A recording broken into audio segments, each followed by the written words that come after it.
So we are here to do a podcast. This is my first podcast. Yeah, same for me. And we are here as part of Neurodiversity Celebration Week, which is the worldwide initiative that challenges stereotypes and misconceptions about neurodevelopment disorders, learning disabilities. And it was started in 2018 by Sienna Castellon when she was 16 years old, which is impressive.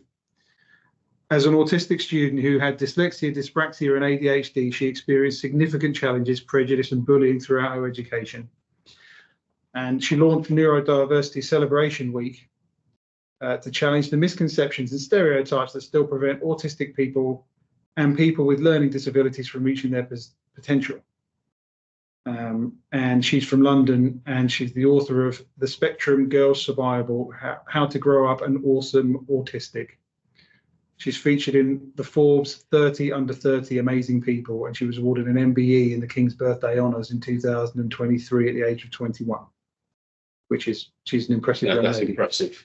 And the reason we're doing it, Chris and I, is because we're both dyslexic. So I wrote an article on my own dyslexia back end of last summer, which I got an amazing response from. It was loads of people wrote to me, said it was really interesting to read, particularly with their own dyslexia. Some people wrote to me, said they had kids who were dyslexic, and it's helped them understand it. So it kind of struck me that, you know, we just need to talk about this a bit more. Yeah. So Chris and I, I've discovered two people in my business unit that are dyslexic. There's probably more looking at the stats because it roughly affects 5 to 10% of people. So Chris being one of them, and Lewis Edwards, who's an MEP engineer that works for us. Unfortunately, he's come down this morning with a bait of man flu. Yeah. So it's just me and Chris here. This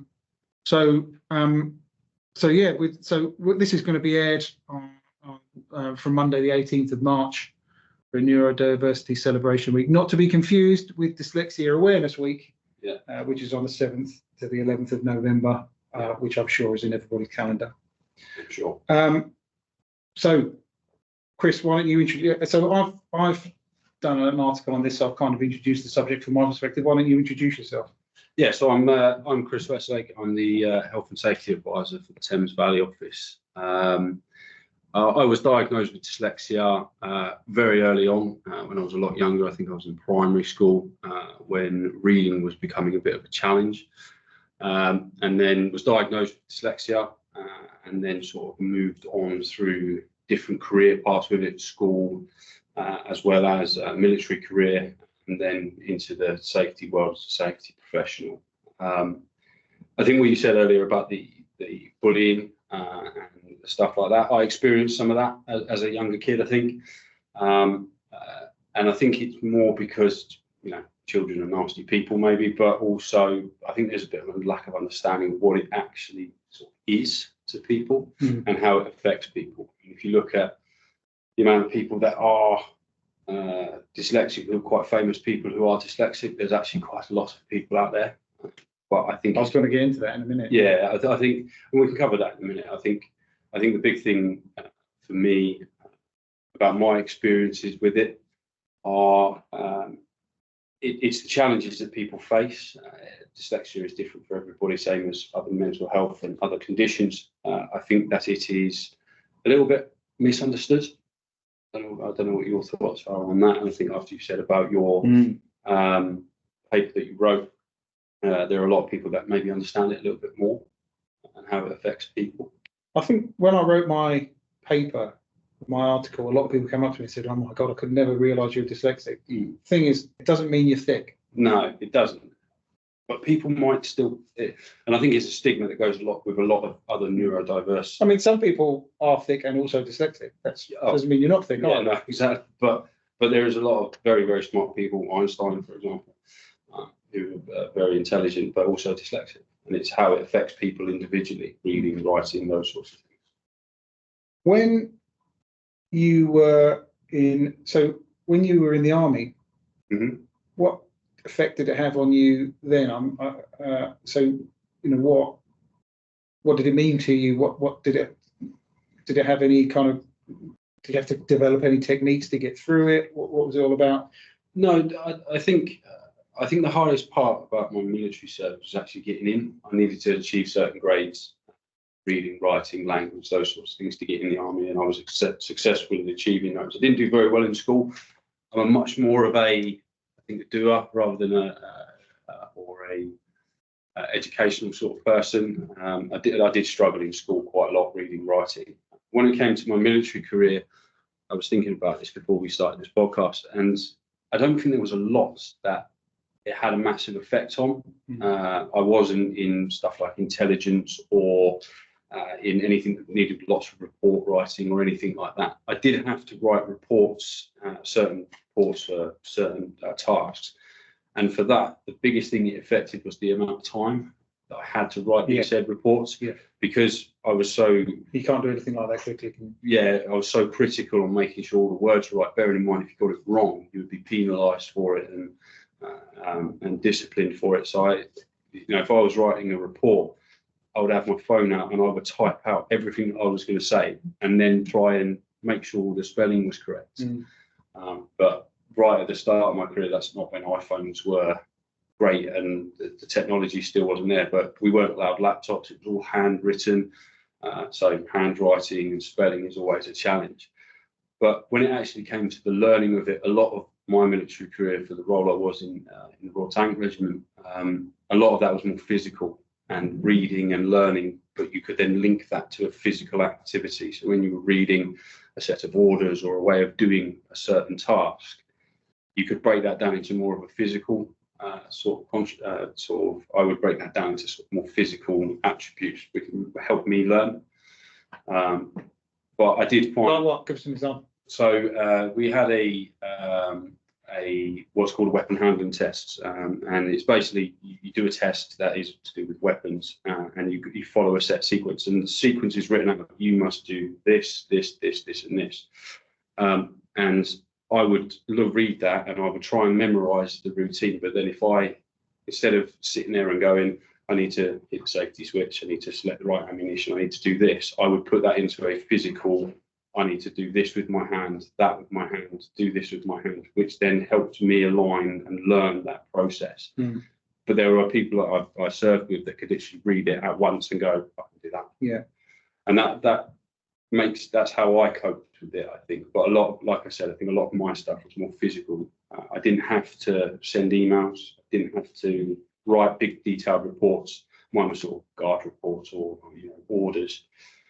I think the other thing I found challenging was listening and writing at the same time, especially when you're out in doing exercises or in combat situations, when you're receiving orders over radios, which is how we usually do it. The listening and writing at the same time was a very big challenge, but I got over that with other people. I wasn't alone doing this, same as a lot of us are in the industry. I had my tank commander next to me. He was doing the same as what I'm doing, so we always had that same amount of information coming through. But I learned over a period of time to manage it, and I was listening to, my hand was a little bit behind, so I was always on that slight catch up. One of my techniques when I was writing was to write with really sloppy handwriting so no one could see my spelling. Yeah, which is terrible, but I always do it, and I still do it a little bit. So to be fair, I do that quite a lot. If I don't really know how to spell a word, I just sort of squiggle it out a little bit. Yeah, I mean, an example of that I have is if I can't spell a word, writing it, I rewrite the sentence into a different format. So I would write something completely different and rewrite the whole sentence because I couldn't spell that word. I've done that before. Don't do that as much now, but then now you've got predictive texting, spell checks, and those sorts of bits of technology that can really help. So that, I wish that's been a godsend for me. I transcribe everything onto notes on my phone, and then I'll put it into a document. Yeah, I mean, it's a skill in itself being able to dictate. But you get used to it, and since I've got that, it's been like a complete game changer. I dictate emails onto my phone, then I check them and send them. It's been a massive godsend for me, I've got to admit. Did you tell anyone when you were starting work when you were in the army? No. The only thing the only time I think I ever actually said anything to anybody about it was when I was doing my exams, right back when I was in school, where I was given extra time for reading and writing. Yeah, I had the same thing. Yeah. A lot of the time, I didn't feel like I needed it, but it was good to have that as a backup. Same, yeah. But when I was leaving the army, I did the same for all my NEBOSH qualifications. I made a comment that I was dyslexic, and they give you a bit of extra time, and maybe. Did you have to go and get assessed? I had to go and get assessed when I latterly. So initially at school, I got assessed, and then latterly when I did degrees and stuff like that, if I wanted to get, so I did for the first one, I didn't bother. Didn't feel I needed it, so I just didn't bother. When I did an MBA, I thought, well, every little helps, so I'll go and get assessed again, and I got the extra time. No, I didn't have to get reassessed. No. To be fair, I don't know much about that process. To be fair, and I don't know how much it's moved on. So they give you a lot. So when did I do it? 10, 15 years ago, last time I did it, and it had moved on massively since the first time I did it. But they just give you like a load of. So you have to do. There's maybe like a dozen little tests that they give you to do. Oh. So like some of them, it's like reading, and then so there's a level of reading out loud. There's a level of reading and then being able to write what you've read. There's a memory test. Right. There is then there's some really fun stuff where they just give you a load of shapes and a picture, and you have to put all the shapes into a picture. Oh, okay. Because the way it works is the way the intelligence spectrum works is there's like I can't remember how many, there's either 8 or 12 different measures of how clever you are, and they're broken down into there's like 3, and then they're broken down into 3 beneath. Right, So okay. there's like spatial recognition, various different types of perception around reading and words, literary, and then like mathematics links in with the spatial perception. So they measure all of them. Right. So if you're really clever, you like mental level 150 IQ, you sit up here. Average being about 100 IQ, you sit down here. And if you're a bit slower, you sit down here. And if you're dyslexic, you basically go like that. Yeah. And that's essentially the definition. It's the difference between your highest and your lowest score. Yeah. If it's more than a certain amount, then you have a diagnosis of dyslexia. Yeah. So what it kind of means, you're really good at some stuff and you're not very good at some other stuff, which is normally around the literary perception. Yeah. And that jagged line can either be up there, or it can be down there, or it can be in the middle. And but it's the difference between the top and the bottom that gives you the diagnosis. Right. Okay, so it's the top Yeah. and the bottom. Okay. So I don't think I told anybody for years, 20 years. But do you think you hide it, or do you just think it was just something that doesn't come up in conversation? I didn't want it to be an excuse. It's not that I was scared of it. I wasn't nervous of telling anybody. I didn't want to get any special treatment. I guess. I think that's probably what I did. I mean, I'm trying to think back on the psychology as to why now, but that's why I think. Yeah, I think there's a lot of, like I said earlier, I think there's a lot of stigma around what is dyslexia and other neurodiverse diagnoses. I mean, I don't think I ever hid it from anybody. I think I was very clear and open. I don't think, for me, I don't think actually it's the same for you about hiding it. It's more, I don't know, for me, I just don't think it's something that comes up in conversation. It's something that people then find out about and know about. But it's not just something you just walk in and say, "Hi, I'm dyslexic." Have a badge. Yeah, have a badge on you, or anything like that. Well, you don't need to either. It can be. No, I don't think so. The thing is, it never really affected. I mean, I was a QS through my younger days of my career. I spent most of my time writing contracts, writing letters. It's not that you can't do any of that stuff. It just took me longer. Yeah. And you have to prep. So, I saw an interesting video on LinkedIn about an American news reader who's dyslexic, and her job is essentially reading through loads and loads of information and then going through a teleprompter. And she said, I have to prep about 3 times longer than everybody else. So I have to read through all this information, then I distill it down into some notes, and then I'll distill those notes down again into like prompter cards. And they've just got keywords on me that I know I need to hit. And then the teleprompter is just a safety net. If I get in trouble, I look at the teleprompter. It gives me a couple of words and sentences, and then I get back into it. Yeah. And I think it really resonated with me because, like, I just have to prep a bit harder with stuff. Like I did a speech for I was best man of my mate's wedding. Yeah. Right? and everybody, the father of the bride, my mate, did their speech, and they were reading off of either notes or cue cards. Yeah. I can't do that. No. I can't. There's no point in me trying to read off cue cards. I will just get stuck. I will stammer.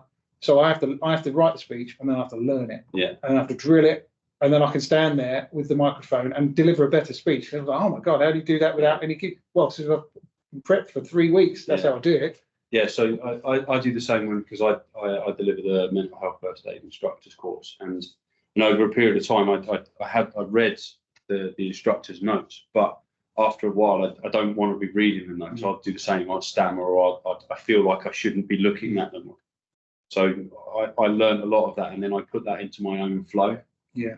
Of how I deliver speeches or those sort of training sessions. Same if I do a presentation, I'll write the presentation. It's largely pictorial, graphs or charts, and then there'll be some words on there which I'll pretty much ignore, and I'll just talk about pictures. Yeah. And then I've just got the words as prompts if I ever need them. And it gets a better presentation out, because no one wants someone to sit and read the screen, do they? Well, I think sort of the industry's moving on in the culture of, a picture paints 1,000 words, doesn't it? And if you can put a picture up there and talk about your own information from that and drop through certain things in, you can always have the words underneath. But I find that a better way of doing it. Like I'll often, like if we're doing a bid, I'll put my hand up and I'll take a question or two, and I feel like I can probably get to about 80% of a good answer faster than anybody else on the planet. But I can't do that last 10-20%. I need someone to come and just titivate it to get it really looking. Yeah, I can get it pretty close, but I just can't do that last little bit. Yeah. Do you think that's the sort of do you think that's dyslexia having that impact, or do you think that's something else? I think it is. Yeah, I think it is. Yeah. Like I get all the information in there. I can get all the logic in there. It makes sense. It's a perfectly good answer. I just I won't get it really clean and crisp. I won't get the language really clean and crisp.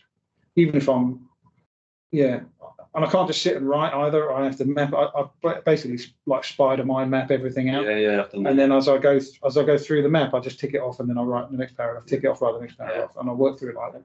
So I do that when planning certain things. If I'm planning sort of like a policy or a process or something that I want to do, like especially within the mental health, I'd do a big mind map, draw it out, and what I want to do and what I want to achieve. And then sometimes I do find myself going back a couple of times and then rewriting it again.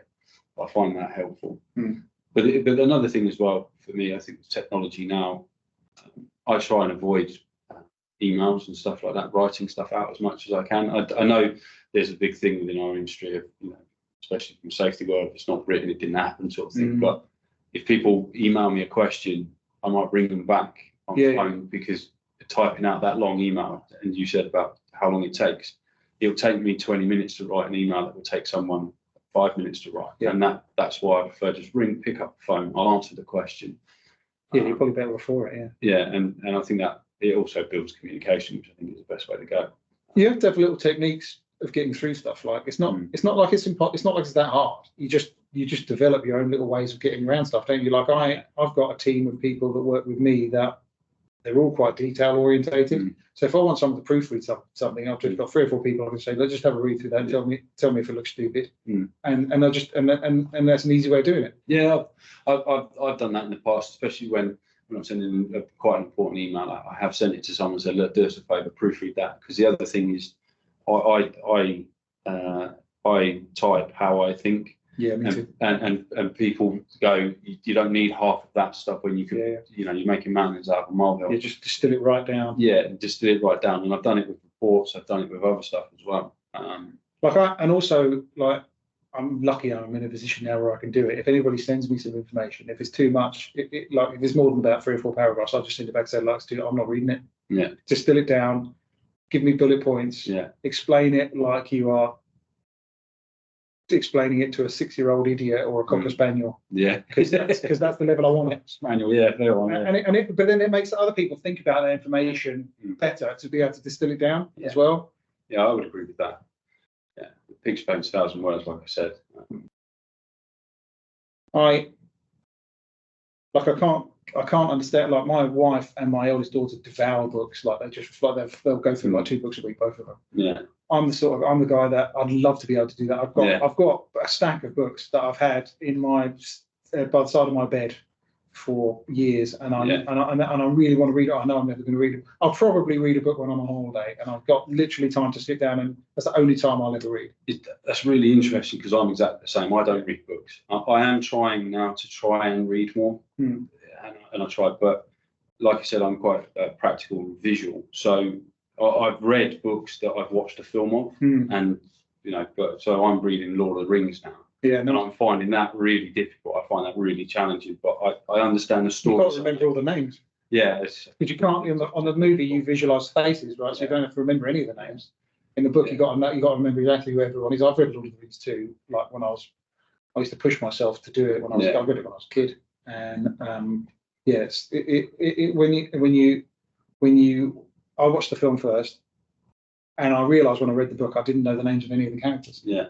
It's bizarre. It is bizarre because you're then questioning yourself, but then going my way around, I know the names of the characters and I know the places and stuff, so I've got that already. Yeah. So I can understand it. Podcasts and audiobooks have been a revelation for me for that kind of thing because I can't. Even if I do read, I have to. It would normally only be fiction and something that really captures me. Yeah. Like I couldn't read a doc. I rarely could read a documentary. I couldn't read an educational type book. Yeah. I love all that stuff, but there's no way I'm going to sit down and read it. So those kind of things in audiobooks have just been fantastic because I spent loads of time in the car, so it's been great. Yeah, I think there's a big thing about everybody's got to have their own way of dealing with dyslexia. There's not one hard fast rule for everybody. I think it comes down to you as an individual and finding out what works. Yeah, and a lot of that is a bit of trial and error, I think, and once you sort of find something that works for you, sort of sticking with it and then developing that. I think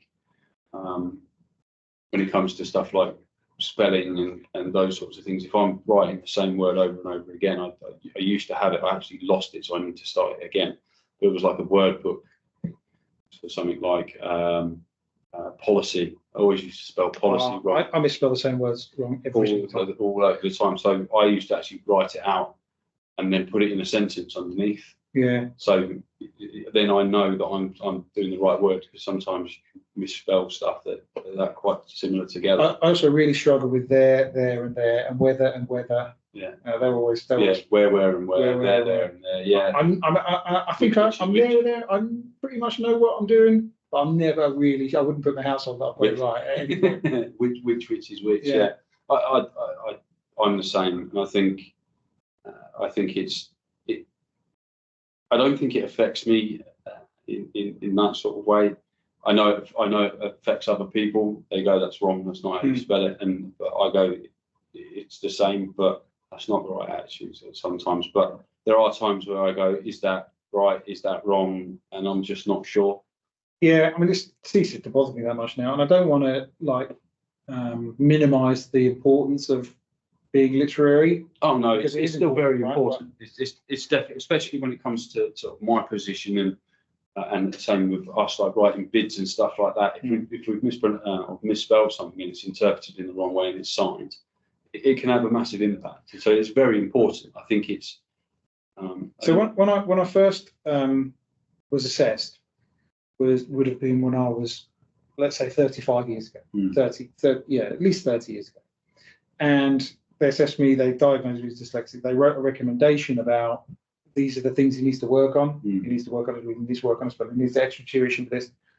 And latterly, when I was assessed, they very much changed their position around, well, you can work on this stuff all you like, but you're never really going to get good at it. You can get better. Yeah. You're never going to get good at it. Best thing you can possibly do is understanding your strengths and capitalize on them. Yeah. And then get workarounds for all the stuff you're not brilliant at. Yeah. And that just was out. I wish someone had told me that when I was a kid, because it was like almost this is wrong, you need to fix it. And I don't think that's necessarily the right way of going about it, because you can't really fix it. Yeah, no, I definitely agree with that. And again, everything's about playing to your own strengths. Yeah. Your spelling isn't your own strengths. Yes, you can have as much tuition and read the dictionary as many times as you want, but it's still going to be a challenge for you. So play to your strengths of more visual aids and, like you said, about pictures and presentations, proofreaders and stuff like that to support that. Definitely got to play to your strengths. So some stats on dyslexia. It affects roughly 5 to 10% of people globally. 5 to 10%. That's higher than I thought. Yeah, but the thing is, obviously, of course, it's impossible to nail that down because, like, there'll be tons and tons of people out there that don't even know. Don't know. Yeah. It's a lot like people getting diagnosed with ADHD later in life. They didn't realise they had it. Yeah. Potentially. Yeah. Really, really. Unless you specifically went and got tested, you wouldn't know. Yeah, exactly. It's highly genetic. So I am almost positive my dad is dyslexic. He does all the same sort of stuff as me. I'm pretty sure my kids aren't. I've never asked my parents. I've never really spoken about it in the family. I mean, I remember my mum taking me for the tests where I grew up, where I grew up. Other than that, I've never ever thought of it being genetic. Highly genetic. My dad's an engineer, so he used to be a mechanical engineer. So I always thought him to be very highly. Dyslexics make good engineers. Lewis is an engineer. Yeah. Oh, yeah. It's not about. It's about making things work, isn't it? Yeah. And that whole spatial recognition of things fitting and work. You know, that's it's a. I suspect if it affects 5 to 10% of people globally, I suspect it would be a significantly higher percentage of engineers. It's really interesting, isn't it? Roughly 40% of billionaires. Yeah, I know Richard Branson. And and 20% of people that run their own business have their own business. Do you think that difficult? I'm working out how to unpick that as to whether they are particularly good at it or because they started their own business because no one would give them a job. Maybe. Yeah. And then they build it up. They misspelled their name on the application. On their CV, yeah. No, that's a really interesting fact because if you look at the stigma around some cognitive disorders and mental health and maybe even dyslexia, you know, people look at it in a different way maybe because they don't know about it. But actually, I know Albert Einstein was definitely dyslexic. You know, one of the most intelligent people on the planet. But again, I think he never wrote a lot of stuff down, and if it was scribbled, it was illegible. But he was still highly intelligent. So, yeah. It's a brain structure variant which affects reading and writing skills predominantly. So it's not like it's something that can specifically. It's a physical variant. It's not like it's something that gets fixed. Yeah, it's not. Which kind of makes sense to me. Yeah. It's not damage. It's not damage or anything like that. It's just a variation of the brain and how you've been developed. Yeah, and I suppose that's where your genetics come in as well, then, isn't it? Yeah. Exactly. So it's all passed down. So it's not a disease and it can't be cured. Yeah. But it can be. There's techniques to manage it. Yeah. No, definitely. That makes sense. And it often coexists with other learning disabilities and neurodivergencies like dyspraxia, which is a number. And it's the version of dyslexia which affects numbers, and ADHD. Very, very common for that to be the case. Yeah, that would make sense. A lot of stuff like that goes together, doesn't it? Yeah, because I sometimes have trouble with maths. I don't know if I've never been tested for dyspraxia, but I do sometimes find basic mathematics and remembering numbers quite difficult. I was good at maths. I was not good at certain aspects of maths. So I'm quite good at quick mental maths. So I can multiply quite big numbers. I can remember numbers quite well. I would never. There's certain I could do algebra. I did a maths A level, so you know it was calculus and all that kind of stuff, which I could do. I was never particularly good at manipulating formulas. But then there's lots of letters in that as well. Rules around it. I always struggled with that. I could never multiply fractions. That's just that. I mean, my 9 and 11-year-old, I try and help them with the homework doing that now. Can't do it. They have to and they teach me how to do it, and they have to reteach me how to do it every single time. Yeah. And I'm good at maths. But, you know, I can understand it. I just can't do that. There's certain aspects I just can't get my head around. I find myself going back and rereading the number over and over again to try and remember it. So if I'm doing sort of like a data return or putting someone's mobile number in or something like that, I will look at it about 3 or 4 times. Yeah. So maybe it's something I should probably get tested for. And I don't know if it's something about I don't want to get it wrong, because I've got it wrong in the past and been critiqued for it. So I wonder if that's... Yeah, getting numbers wrong is often worse than getting misspelling something. Yes, definitely. Yeah. Don't want to add a zero to certain things. No. Do you? So famous dyslexics, you've mentioned a couple of them. Branson, very vocal dyslexic. He he's always often on LinkedIn talking about it. Yeah. Was the first person I've seen describe it as his superpower. Yeah. Which I really like, because it feels like he's better at so many different things because of it. Yeah. Einstein, Steven Spielberg. Spielberg. Yeah. So you find a lot of people in creative industries. Yeah. Steve Jobs, dyslexic. Yeah. Okay. That goes back to what you were saying about a lot of like very rich people. Well, I mean, I've picked out some famous people. Yeah. Yeah. Henry Winkler, aka the Fonz. Oh right, yeah, the Fonz. Okay. And Timmy Mallet. Timmy Mallet. Yeah. It's been a long time He since I've heard that. He was quite an advocate for this, like dyslexia charities when I was a kid. Yeah. Yeah. The younger people might not know who Timmy Mallet is, but YouTube it. They'll find something. Do you feel like it affected your career in a negative way? I don't think it's affected my career in a negative way. I have had bad experiences within my career, since I think not so much in the military, but coming out into this. I was criticised for poor spelling a couple of times, I think that really has pushed me down the road of not wanting to send emails, and I reread reports quite a lot. I send you an end of month report. I reread it about 5-6 times. And it takes me a long time to do it, and I think it's because I'm worried being critiqued. I don't think anybody's ever held me back because of it, but I have been criticised by people for it, and that has a negative impact being called out. I think. Not some.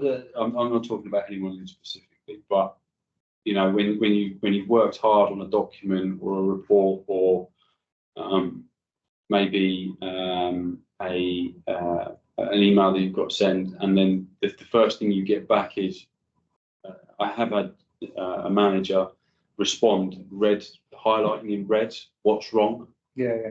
And okay, I understand that maybe the intention there was to help, but the fact of the matter is the report with the email that was sent had the information in that was important, not the wording that was used. And like we said earlier about it shouldn't take away that literacy is important, but it's the flip side of that of going, well, I don't ever want to send you an email ever again. No, exactly. Yeah, and if you do, it's going to be a couple of lines worth. Yeah, and it's not going to be worth what it's written. But I don't necessarily think that anybody has ever held dyslexia against me. What about yourself? No, I don't think so. I think I have always been able to get around it. I've obviously done pretty well. And I can now surround myself with people that are good at all the stuff that I'm not good at. Yeah. And I can use the stuff that I am good at. Like, I feel like I can, if a problem arises, I can get to the answer faster than just about anybody else I know. Yeah. I would then struggle to write down the solution, but I can get to the answer real quick. So I think the benefits have outweighed the negatives for me, but I'm probably lucky that I've been able to work my way through my career to get there, and I've been able to put myself in a position where I can really utilise I mean, in our industry, we solve problems, don't we? Right. So you start a project and you solve 100 problems a day until it's finished. Yeah. I'm good at solving problems. Yeah. Which I think benefits me enormously. So. But then you've got the person next to you that can put that down into words. Yeah, if so necessary. Yeah. And I think that comes from our industry as well as a lot of industries about teams working together as teams. If you look at like pre-con teams and construction teams, it's not one person trying to achieve everything. It's a multitude, and it's playing to people's strengths. I think. I think that quick responses and those sorts of things are brilliant. If you want it written down, you're going to have to go to someone else rather than me. Yeah. Or I can do it, but that's going to take a bit longer. Yeah, or that. And I think that's another thing, that it is just going to take us longer. from our perspective. There might be some people out there who spelling is bad, but reading is quite good in the dyslexia spectrum. Because that's the other thing is like you said earlier, dyslexia is a spectrum on that spectrum of intelligence, and it's spiking up. So they might actually be high on reading but low on spelling, and so the person next to them might be high on spelling and low on reading. So it's just trying to understand what strengths and weaknesses are of someone who is dyslexic. Well, it can be like, I mean, I'm perfectly good at reading. I'm reading my notes now. I can read a book. If I read a book, it tires me out. It exhausts me. Yeah. It saps a lot of energy. So I just tend to avoid doing it. Yeah. It's not like I can't do it. It just takes a lot more focus, a lot more energy for me to go do that stuff. I think like what you said earlier about wanting to read more. I definitely would like to do that. I can see the relaxing, but I just can't do that. I try on holidays, and that's the only time I can achieve. That's the only time I ever read a book. Yeah. So, advice for managers of people with dyslexia. Advice for managers. Firstly, do you have to know? Like, you could spot it from what we're talking about. You could probably spot it quite quickly. I think you could spot it quite quickly. You don't have to go up to someone and say, "That's crap. You must be dyslexic." Yeah, I think if a manager maybe thinks that someone in their team is dyslexic, maybe ask them the question. You don't have to red pen stuff or throw it back in their face, because you're just going to have a negative impact there. I think the best thing to do is, if you see something like spellings or errors, or someone is being delayed in their reports and responses, maybe ask the question why to yourself and go, why is that the case? And then maybe speak to the individual and say, and be open about the conversation about, are you dyslexic? And if they say yes, go, okay. The chance are the bully wouldn't know. They might not know. I would probably go in a direction of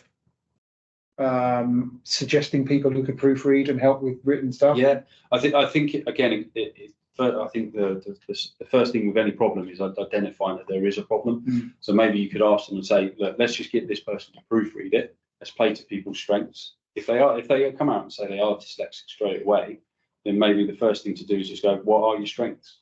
I mean, you don't even, I would suggest you wouldn't even need to use the word dyslexic. I would just, but you can say, look, you're clearly bad at spelling. You clearly, you don't gravitate towards the written word. So let's just work around it. How are we going to work around it together? Yeah, because you can. Yeah. There's a lot of workarounds. There's a lot of technologies out there as well. Spell check and stuff like that. Grammarly, I found really, really helpful. When I had it on my computer, I need to reinstall it, I think. But and I think after that, I think it's just playing to each individual person's strengths and then building that as a team. I don't think people need to wear a badge or be called out for it. No. If someone is generally quite bad at spelling, maybe proofreading, but also maybe is there any education that they want? And if they don't know that they're dyslexic, maybe see about getting tested and finding out. Yeah, because when you do the test, it does highlight all the stuff that you're really good at. Yeah, and it's really interesting. Therefore, if someone doesn't realise they're dyslexic, maybe the test could be, actually, that brings out, can identify what your strengths are, and then from a manager's perspective, you can go, okay, well, your strengths are this, we'll work you to that, and then that builds confidence and everything else, and then support the learning of other abilities. It's not very expensive either. It's like a few £100 and takes a couple of hours, and it goes to a charity anyway. So yeah, might be something that I need to do is get retested again. Yeah, it's interesting. And it's quite fun. Yeah, there you go. Afternoon off. Yeah, afternoon for the team building event.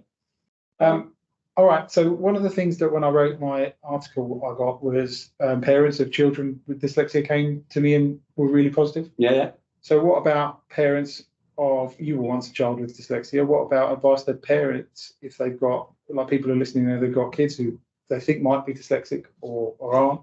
Patience. I would say patience is a key thing there, because if you are maybe not dyslexic and you're quite good at spelling, understanding the kids may not be gravitating towards it, I think is a big one. And patience and getting tested, I think. So I wish when I was a kid, people were not treating it like a problem that he's fixing. So I think that's the real key. So you mustn't treat them like they have a problem that he's fixing because you can't fix it. Yeah. I think it's really important to realise that the stuff that they're not good at is becoming less and less important in the modern world. Like genuinely, with advances around spell checks and dictation and all that kind of thing, it's becoming less and less important, and people are writing less. Everyone obviously still needs to read, and I'm not diminishing that, of course, but I think it's really important to help kids, particularly, but anybody who you know is dyslexic, with workarounds. Like that's because there are workarounds to everything. And you can let stuff get you down, or you can just work on, you know, how to avoid it, how to stick to your strengths. The really frustrating thing is schools will push in the wrong direction. Schools will treat it like there's something to fix. They treat everybody. Their standardized testing is the most horrendous thing possible. It treats everyone like they're the same, and not everyone is standard. So you're gonna be in a fight there. And there's so many teachers that just do not get it. And that comes down to the education system, which I don't think we can fix. But I think an exam, sitting down for a 2-hour exam, is brutal. I can't stand it. And I did have an option once to take. It wasn't in my school career, but when I was doing my NEBOSH courses, I think I was offered a verbal exam. They would ask you the question, and you could respond verbally. Oh yeah, that's much better. But that's much better. But I think I was offered it, but then I didn't meet a criteria or something, because maybe I hadn't been tested. But there's stuff like that.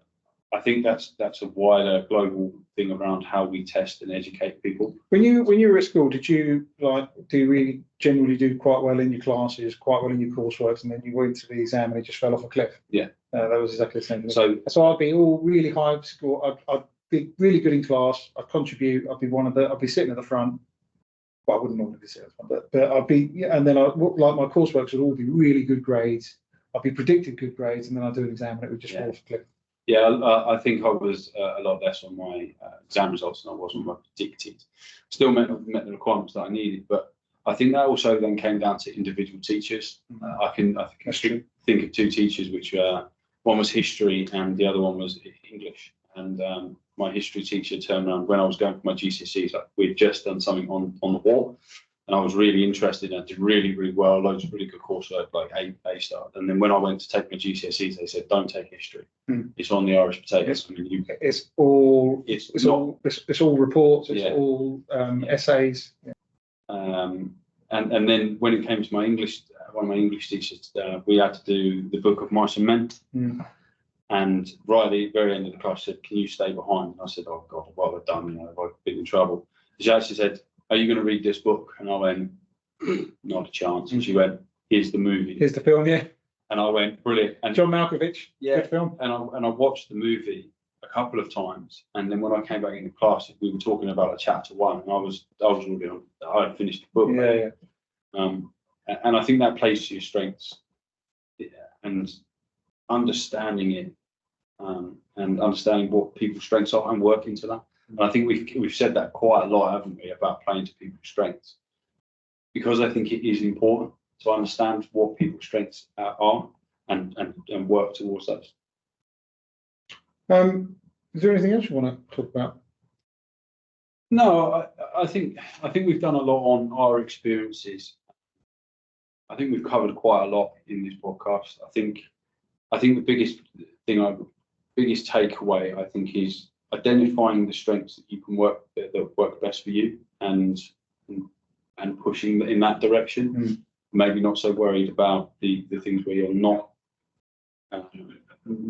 what aren't your strengths, but they are still important. The strengths that you're not that good at, I think, are still important, and what you can do. There are things that can help you get better at those.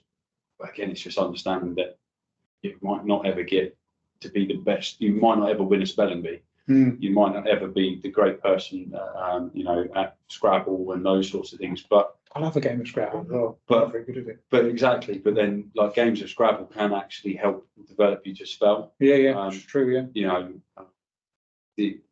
I've always wanted to learn how to do a cryptic crossword, and I've never been able to even touch it. And I've tried 3 or 4. I've got like apps that are trying to teach you. love to be able to do them. My brother tears through them, Yeah. and I can't even. You can't even get one word. There are a lot of ones that are like spelling orientated little games that you can play, which can help. But I also find that if you're really not that into them, then they don't remembering them is a big time. It doesn't help. But I do feel that there's a lot of stuff out there. I think there's some technologies out there that can help.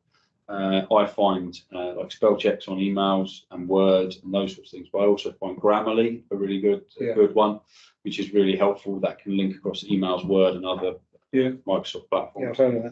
But that can also do your grammar, because that's another thing that we haven't really discussed about grammar and understanding that. That can be really, really helpful, I find. Other than that, I don't think there's really anything else. It would be really nice if anybody ever does listen to this, that we could get some get people feeding their own experiences, and perhaps talk about it again, because I think I've really enjoyed our chat. Yeah, no, I definitely. And the more we talk about this, the more education we can get out there, and the more normal it becomes. I definitely think that's worth doing. Who wants to be normal anyway? Yeah, there's 7 billion versions of normal on this planet, isn't there? So be your own person, play to your strengths, and don't be. It's not something to be worried about. I don't think. Yeah. Thanks, Chris. No worries. Cheers. Thank you very much. Cheers. Take care, everybody.